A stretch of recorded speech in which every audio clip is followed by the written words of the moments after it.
जय हिंद।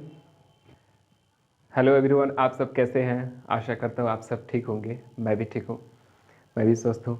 आइए, संख्या श्रेणी का आज जो है दूसरा पार्ट हम देखते हैं। इस पार्ट में मेनली हम कुछ क्वेश्चंस डील करने का प्रयास करेंगे और ये सीखेंगे कि कैसे हम संख्या श्रेणी में क्वेश्चन दिए जाते हैं तो उनका थोड़ा सा मानसिक पावर, मेंटल पावर का प्रयोग करके हम उसका सॉल्व कर सकते हैं। थोड़े बहुत जो पिछले क्लासेस में या थोड़े बहुत जो भी मैथमेटिक्स का जो नॉलेज प्राप्त है उसके बेसिस पर ही हम संख्या श्रेणी के क्वेश्चंस हम आसानी से डील कर सकते हैं।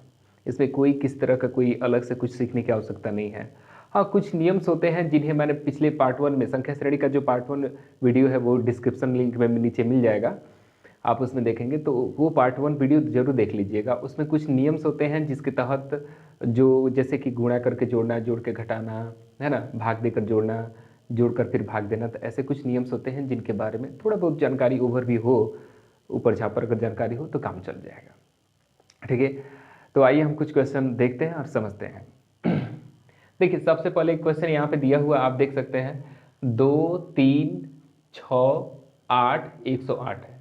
यहाँ पे कुछ चीज़ें हम देखते हैं कि कुछ चीज़ें ऐसी है जो कि सिमिलरिटी हो रही है। कुछ जैसे सीआईडी में आप देखते हैं ना कि एसीपी प्रतिबिंब कहते हैं, दया कुछ ना कुछ गड़बड़ है, कुछ तो है, कुछ तो चक्कर है। तो यही चीज़ों का कुछ ढूंढने का प्रयास करते हैं कि कुछ ऐसी चीज़ इसमें मिल जाए। होता भी है, रहता भी है, कुछ ऐसी चीज़ मिल जाए, है ना, सिमिलर चीज़ है, या फिर कोई ऐसी घटनाएं जो लगातार घटित हो रही हैं, है ना, या बढ़ते क्रम में, घटते क्रम में, जो कि, तो इसी वैसे ही कुछ चीज़ों को ढूंढने का प्रयास करेंगे। इस क्वेश्चन में जब हम फोकस करेंगे तो हम देखेंगे कि 2 है, 3 है, फिर उसके बाद से 6 है, फिर उसके बाद से 18 है।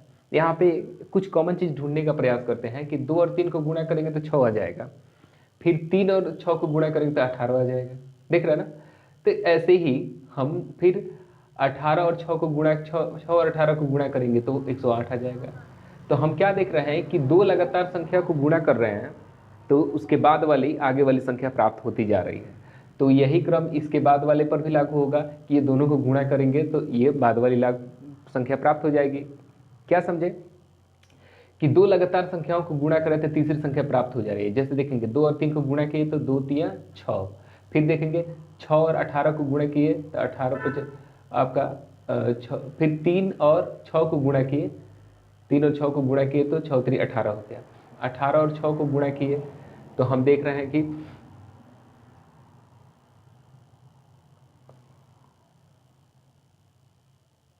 108 प्राप्त हो गया। हेलो,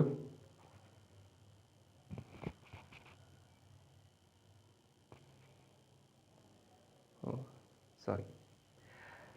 तो 2 और 3 को गुणा करेंगे 6 प्राप्त होगा, हो रहा है। 6 और 8 को गुणा करेंगे, सॉरी, 3 और 6 को गुणा करेंगे तो 18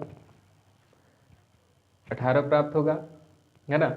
और फिर यहाँ से हम देख रहे हैं कि 18 और 6 को जब गुणा करेंगे तो 108 प्राप्त होगा। तो फिर हम 18 और 108 को गुणा करेंगे तो 1944 इसका परफेक्ट आंसर होगा। ठीक है, तो अब आगे हम समझते हैं और देखते हैं। अगला क्वेश्चन जो है 7, 8, 17, 42 है। 7, 8, 17, 42 है। हम यहाँ पे सबसे पहले हम देखेंगे कि डिफरेंस, यहाँ पे एक पैटर्न खोजने का प्रयास करेंगे। देखिए, 7 में अगर 1 का स्क्वायर से जोड़ते हैं तो 7 1 का स्क्वायर, तो 7 में अगर 1 का स्क्वायर 1 ही रहेगा, और 7 में 1 का स्क्वायर करके वर्ग करके अगर जोड़ते हैं तो 7 1 8 होगा। अगर वर्ग करके नहीं भी जोड़ते हैं तो भी एक ही बात है, लेकिन पैटर्न आगे के लिए क्या होगा तो वो देख लेते हैं। यहाँ पे 8 है, 3 का वर्ग करके, 3 का वर्ग करके 3 3 का 9 और 8 में जोड़ते हैं तो 17 हो जाएगा। ठीक है, उसके बाद से हम देखेंगे कि 5 का वर्ग करके, है ना, और फिर 5 का वर्ग करके 17 में जोड़ते हैं तो 42 हो जाएगा। ठीक है, उसी तरीके से यहाँ पे अब देख रहे हैं कि 1 3 5 7, तो 7 का वर्ग करके 42 में जोड़ेंगे तो 91 आपका राइट आंसर आएगा इसका। ठीक है, अब यहाँ पे हमें देखना होगा कि 7 और 8 के बीच डिफरेंस 1 है, 8 और 17 के बीच का डिफरेंस जो है 9 है, 17 और 42 के बीच का डिफरेंस जो है वो 25 है ना। तो यहाँ पे हम देख रहे हैं कि आखिर डिफरेंस कितना का हो रहा है, 1, फिर आप देखेंगे 9 का फिर हो रहा है 25 का, ठीक है। तो आप देखेंगे 1 का 9 का 25 का डिफरेंस हो रहा है, ठीक है। तो हम यहाँ पे देखेंगे 1 का डिफरेंस है, फिर 9 का डिफरेंस है, फिर 25 का डिफरेंस है। तो यहाँ पे ये वर्ग संख्याएं हमको मिल रही हैं, वर्ग संख्याएं। तो इसको हम लिख सकते हैं 1 का वर्ग, इसको लिख सकते हैं 3 का वर्ग, और इसको लिख सकते हैं 5 का वर्ग, लिख सकते हैं ना। तो यहाँ पे ये देखिए विषम संख्याओं के लगातार, विषम प्राकृत संख्याओं के वर्गों का योगफल यहाँ पे जुड़ रहा है, वर्ग यहाँ पे लगातार बढ़ती हुई क्रम में धनात्मक में, है ना। यहाँ पे देख लीजिए, तो यहाँ पे 1 का वर्ग, 3 का वर्ग, 5 का वर्ग, तो जाहिर सी बात है इसके बाद आएगा 7 का वर्ग, ठीक है। ये थोड़ा सा मैंने अनुमान लगाना पड़ेगा थोड़ा सा, यानी कि 7 का वर्ग अगर हम जोड़ते हैं, है ना, 7 7 49, तो फिर हमें अगला क्रम जो है मिल जाएगा।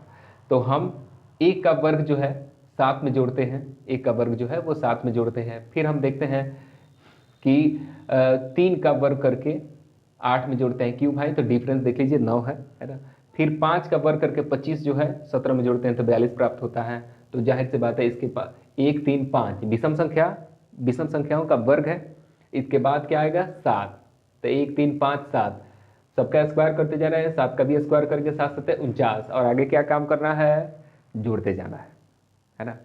आप देखेंगे यहाँ पे 1 का स्क्वायर का मतलब 1 जोड़े हैं, तो 7 में 1 जोड़ेंगे तो कितना आएगा, 7 1 8 हो जाएगा।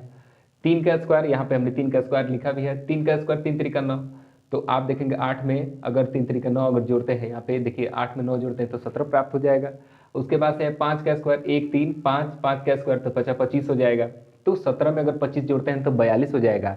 तो 1 3 5 और उसके बाद विषम संख्या क्या होती है, तो 7। तो जाहिर सी बात है कि जो काम इन तीनों के साथ किए हैं वही काम इसके आगे वाले, इनके 7 जो विषम संख्या है इसके साथ भी करेंगे, इसका भी स्क्वायर करेंगे तो आएगा कितना 49। और आप देखेंगे कि 42 में 49 जो है जोड़ेंगे तो हमारे पास नहीं, हाँ 42 में 49 जो है वो जोड़ेंगे तो आएगा 91। बस थोड़ा सा कॉमन सेंस होना चाहिए। आप इसके लिए कोई बड़ी जोड़ घटाव बहुत बड़े बड़े मैथमेटिकल एक्सप्रेशन या थ्योरीज ये सब पढ़ने की आवश्यकता नहीं है। आप जो भी गुणा भाग सिंपल मैथमेटिक्स अगर आता है, सिंपल मैथमेटिक्स, तो आप आसानी से बना सकते हैं। यूँ कहें कि अगर 6वीं 7वीं 7वीं का भी अगर बोर्डमास आता है, गणित परिचय भाग 5 भी अगर पढ़े हैं, 5वीं कक्षा का भी अगर बढ़िया से आता है, 5वीं कक्षा तक का जो मैथमेटिक्स है, तो मेरे ख्याल से आप आसानी से डील कर सकते हैं। हाँ कोई कोई क्वेश्चन होता है जो कि थोड़ा सा 8वीं 9वीं का स्टैंडर्ड का 8वीं स्टैंडर्ड का दे सकता है ना। तो आइए अब आगे हम देखने का प्रयास करते हैं। 6 है, 13 है, 28 है, 59 है। 6 और अब देखेंगे यहाँ पे 6 है और 13 है, तो यहाँ पे थोड़ा बहुत रिलेशन देखने का प्रयास करेंगे, थोड़ा सा कुछ ना कुछ वही एसीपी प्रद्युम्न सीआईडी वाला, एसीपी प्रद्युम्न वाला कुछ तो है, या कुछ ना कुछ गड़बड़ है, कुछ तो चक्कर है दया। तो 6 दूना 12, 12 कितना हो जाएगा 13 होगा। अब देखिए 13 दूना 26, 13 दूना 26, 26 और 2 कितना हो जाएगा 28, 28 दूना हो जाएगा 56, 56 और 3 कितना हो जाएगा 59। यानी कि हम देख रहे हैं कि जोड़ने का जो काम है 1 2 3 ऐसे करके जुड़ रहा है ना। जोड़ने का जो काम है वो 1 2 3 ऐसे करके जुड़ रहा है, और फिर जो है आगे बढ़ेंगे और देखते हैं क्या होता है ना। तो यहाँ पे अब 2 से सब में गुणा करना है और फिर 1 2 3 जोड़ना है ना। यानी कि आप यहाँ पे देखेंगे कि 6 दूना 12, 12 1 13 हो जाएगा जो कि है ही इसके बाद वाले, 13 दूना 26, 26 2 28 जो कि है ही, 28 दूना 56, 56 और 3 हो जाएगा 59 जो कि है ही, 59 दूना हो जाएगा आपका 59 दूना 9 दूना 18 और 2 5 10, 10 1 11 108, और उसके बाद से 1 2 3, 3 के बाद क्या आता है 4, इसमें 4 ऐड करेंगे तो आएगा कितना 122 आएगा। यानी कि हमको यही आंसर चाहिए। तो कुछ सिमिलर चीज़ें कुछ ढूंढने का प्रयास करते हैं। आपका अब खुराफाती मन है, आपका मन है, कुछ ना कुछ प्रयास कीजिए, उसका प्रयोग कीजिए, कहीं ना कहीं मिल जाएगा, है ना।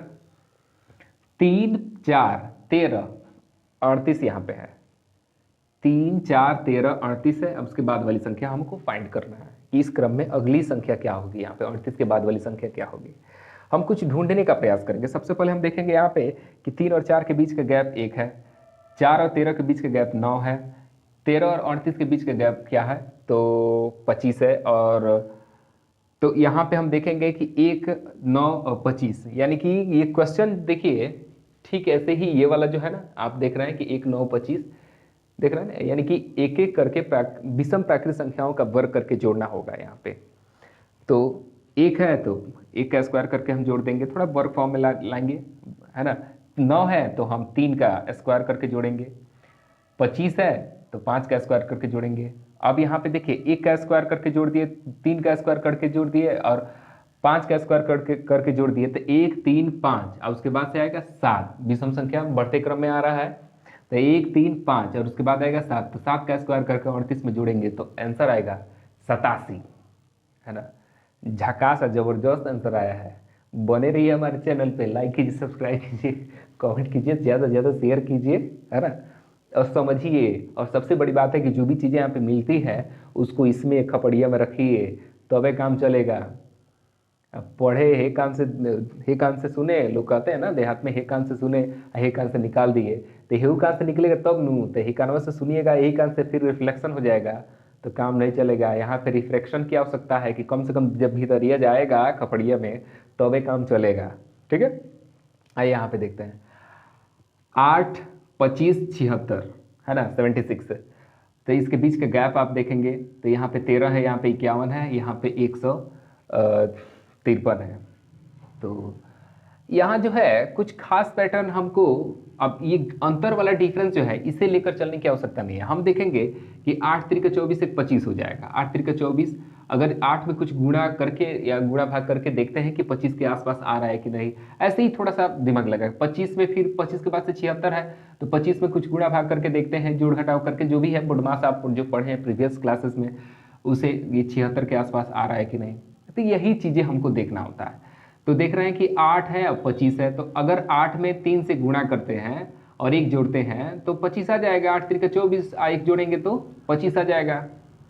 यही प्रक्रिया जो है 25 के साथ लागू करके आगे बढ़ते हैं कि 25 में अगर 3 से गुणा करते हैं तो 25 यहाँ होगा 75, कितना होगा 75, और 75 में 1 जोड़ेंगे तो आएगा 76, यानी कि 76 आएगा, है ना। अब यही प्रक्रिया आप देख रहे हैं ना कि यहाँ पे 3 से गुणा करके, जो भी है 3 से गुणा करके 1 जोड़ना हो रहा है, तो हम 76 के साथ भी यही काम करेंगे कि 76 में 3 से गुणा करके 1 जोड़ेंगे तो आपका 229 राइट आंसर आएगा, ठीक है। एक और क्वेश्चन नीचे दिया गया है, आप देखेंगे यहाँ पे, समझिए, 2, 5, 14, 41, 2, 5, 14, 41 है, और इसकी अगली संख्या क्या होगी ये बताना है। ये एक संख्या श्रेणी दे दी गई है और इस श्रेणी में 41 के बाद वाली संख्या क्या होगी इसे फाइंड करना है। तो हम कैसे फाइंड करेंगे, तो आइए समझते हैं और देखते हैं। देखिए, हम यहाँ पे कुछ चीज़ें ढूंढने का प्रयास करेंगे, हालांकि हमने यहाँ पे बना भी दिया है, आप देख सकते हैं 2 और 5 के बीच का डिफरेंस है आपका 3 है, फिर 9 है, फिर 27 है, फिर 81 है।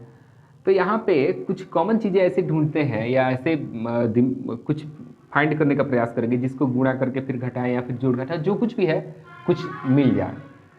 तो 2 में 3 से गुणा करेंगे, 2 तियाँ 6, अगर 2 तियाँ 6 हो गया, देख रहा है ना 2 तियाँ 6 हो गया, तो 2 तियाँ 6 और 6 के बाद से एक बैक कर दिया, यहाँ पे 5 आ गया, ठीक है। अगर 5 में 3 से गुणा करते हैं तो 5 तियाँ 15, 5 तियाँ 15, एक घटा दीजिए तो 14 आ गया, 14 तियाँ कितना हो जाएगा 42, 42 में से एक घटाएंगे तो कितना आएगा 41 आ जाएगा, 14 तियाँ 42, अब 42 में से एक बैक जाएंगे तो कुछ पैटर्न हमको सिमिलर मिल रहा है। यानी कि प्रत्येक संख्या में 3 से गुणा करके 1 घटाएंगे तो आगे वाली अगली संख्या प्राप्त होती जा रही है। ध्यान रखना है कि गुणा करके घटाना है, ये भी हमने उसमें पिछले वीडियो में आप देख लीजिएगा, उसमें बताया गया है अच्छे से, ठीक है। तो गुणा करके फिर घटाया जा रहा है। तो देखिए 2 में 3 से गुणा करके 1 घटा देंगे तो 2 तियाँ 6 और 6 में से 1 गया तो कितना हो जाएगा 5 हो जाएगा, तो जो 5 लिखे हैं। फिर 5 में 3 से गुणा करके 1 घटा देंगे तो 5 तियाँ 15, 15 में से 1 गया कितना हो जाएगा 14, फिर 14 में 3 से गुणा करके 1 घटाएंगे तो 14 तियाँ 42, 1 गया तो 41 हो गया। अब यही प्रक्रिया 41 के साथ भी करेंगे कि 41 में 3 से गुणा करके और 1 घटाएंगे तो आएगा 122, और 122 जो है वो आपका राइट आंसर होगा, ठीक है। तब तक आप ऐसा कीजिए कि स्क्रीनशॉट ले लीजिए।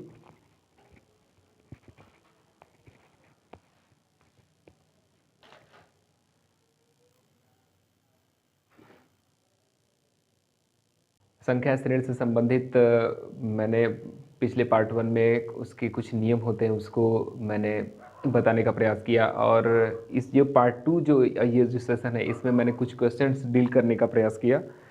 आशा करते हैं आप लोगों ने इसे समझा होगा।